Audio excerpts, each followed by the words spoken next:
Puji Tuhan, selamat pagi. Kita bertemu dalam kasih Tuhan Yesus Kristus. Kita akan mendengarkan renungan firman Tuhan pagi hari ini mengawali segala aktivitas kita. Kita berdoa. Tuhan Yesus, kami mengucap syukur sepanjang malam Tuhan sudah pelihara. Pagi hari ini kami akan awali dengan merenungkan firman-Mu. Kuduskan kami, urapi kami dengan kuasa-Mu, sehingga kami dapat mengerti setiap rencana Tuhan atas kehidupan kami. Kuasa iblis yang coba mengganggu, kami tolak, hancurkan dalam nama Yesus. Terima kasih Tuhan, kami akan terima firman-Mu di dalam nama Yesus. Haleluya. Amin. Kita akan melihat kembali renungan firman Tuhan pagi hari ini dari Matius pasal yang ke-25 ayat 1 sampai yang ke-13, perumpamaan gadis-gadis bijaksana dan gadis-gadis bodoh. Ayat yang ke-10 kita akan baca.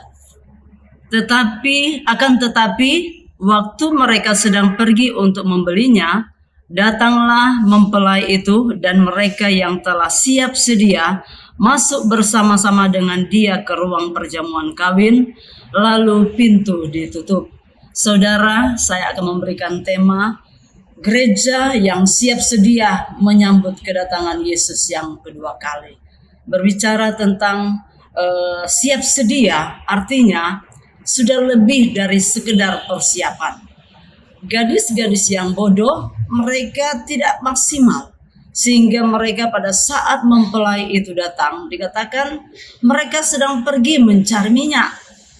Tetapi 5 gadis yang bijaksana betul-betul membuktikan persiapan mereka yang maksimal, sehingga pada saat mempelai itu datang, mereka disambut, mereka menyambut, mereka bersama-sama dengan mempelai itu di dalam ruang pesta perjamuan kawin. Oleh sebab itu, hal ini memberikan satu contoh dan teladan gambaran yang sesungguhnya bagaimana kita sebagai gereja Tuhan jangan hanya sekedar menjadi gereja orang percaya yang sekedar percaya saja, seperti istilah yang kita seringkali dengar. Yang penting saya sudah selamat. Yang penting saya sudah menjadi orang Kristen. Tetapi gereja yang siap sedia adalah gereja yang betul-betul mempersiapkan dirinya dalam segala hal. Dibuktikan dalam perbuatan. Dibuktikan lewat kesetiaan kepada Tuhan. Dia bukan hanya saja sekedar formalitas aktif dalam kegiatan ibadah, tetapi di dalamnya dia melakukan kebenaran firman Allah. Dia memberi dirinya dipimpin oleh Roh Kudus, karena Roh Kudus itulah yang akan memberikan penerangan bagi kita sehingga kita selalu dapat mengerti, memahami setiap firman Allah itu sendiri. Saudara yang dikasihi oleh Tuhan, gereja Tuhan yang siap sedia adalah gereja yang tidak pernah merasa takut terhadap segala situasi sikon apapun yang terjadi di tengah-tengah kehidupan ini. Saudara, kita sedang berada dalam suatu situasi dunia yang semakin tidak menentu, yang semuanya itu mendatangkan kesulitan, mendatangkan ketakutan, mendatangkan kegelisahan. Tetapi gereja Tuhan yang siap sedia menyambut kedatangan Yesus, dia akan terus maju, berjuang, bekerja dengan sekuat tenaga untuk memuliakan Tuhan, melayani Tuhan. Demikian juga gereja Tuhan yang siap sedia, dia tidak akan pernah mempertanyakan kapan Yesus itu kembali, tepatnya kapan.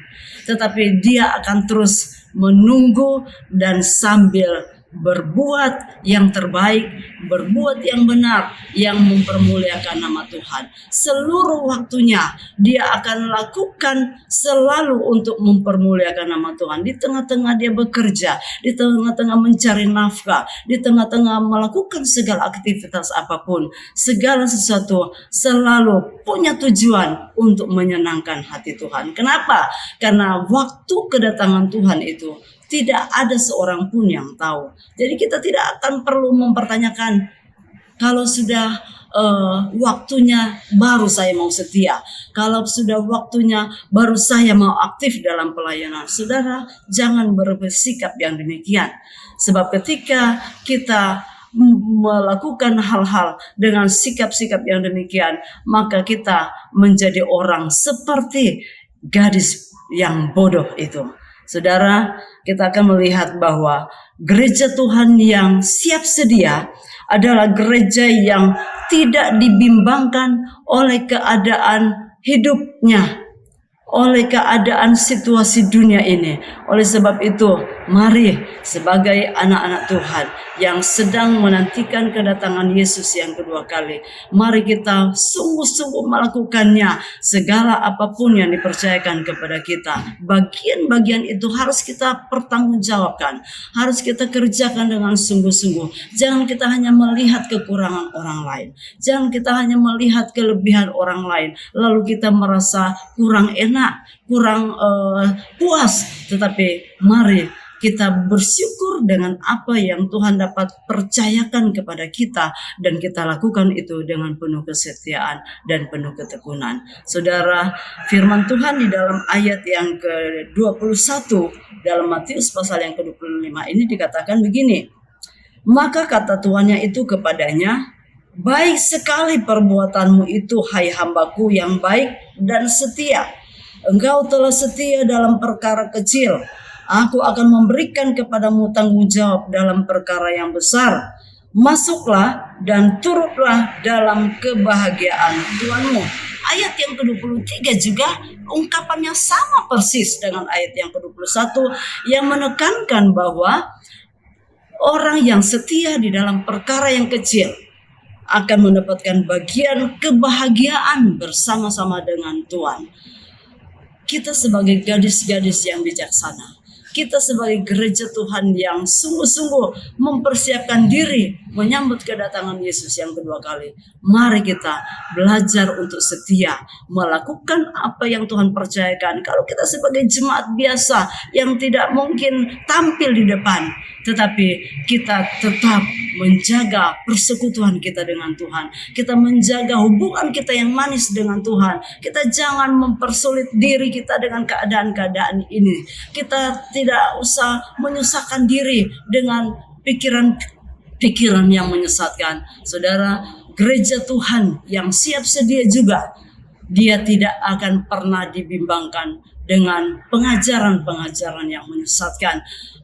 Kita melihat bahwa semakin menjelang kedatangan Yesus yang kedua kali, semakin syarat pengajaran-pengajaran yang datang untuk menyesatkan, untuk membimbangkan iman orang percaya.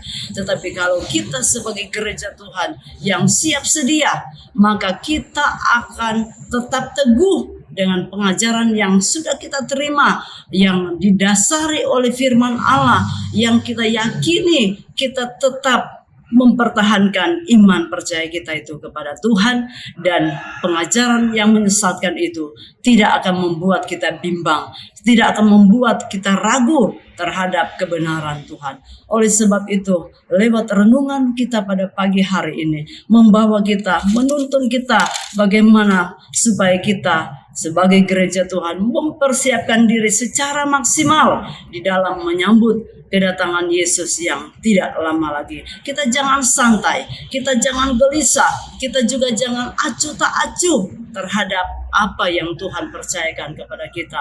Tetapi mari kita lakukan dengan sungguh-sungguh, kita kerjakan, jangan kita terlambat. Saudara, pilihan sekarang berada di tangan kita sendiri. Oleh sebab itu, kita akan merenungkan firman Allah ini kembali di sepanjang hidup yang akan kita lalui. Puji Tuhan, kita akan berdoa.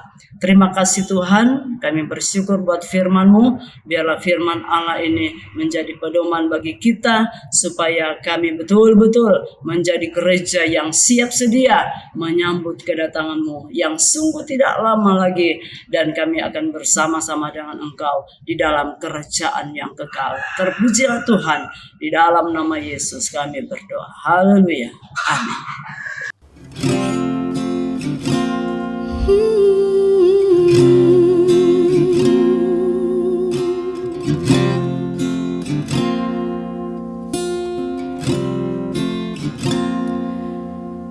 Berikan ku hati seperti hati-Mu, penuh dengan belas kasihan. Berikan ku mata seperti matamu, memandang tuaya di sekelilingku.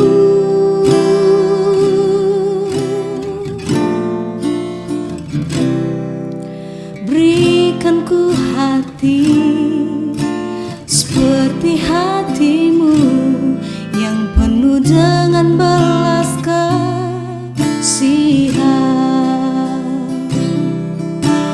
Berikan ku mata seperti matamu, memandang tuaya di sekelilingku.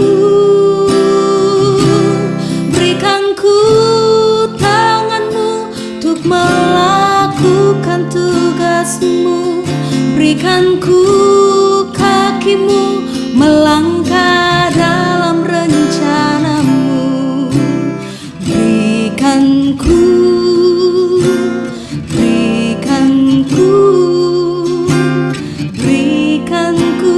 hatimu.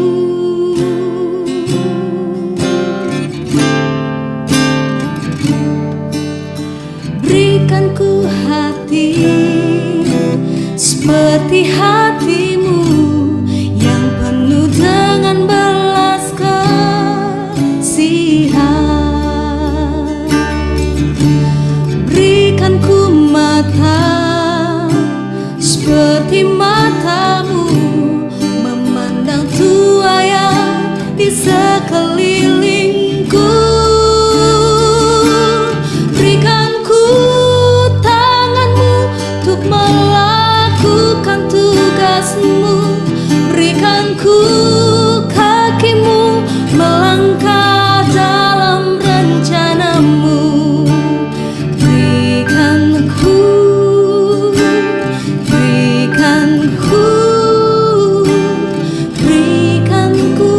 hatimu.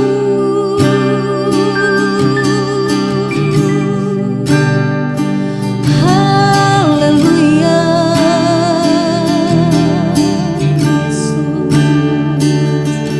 glory, glory Yesus. Hatimu,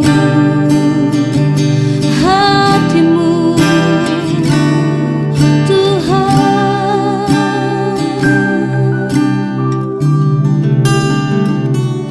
berikan ku tanganmu untuk melakukan tugasmu.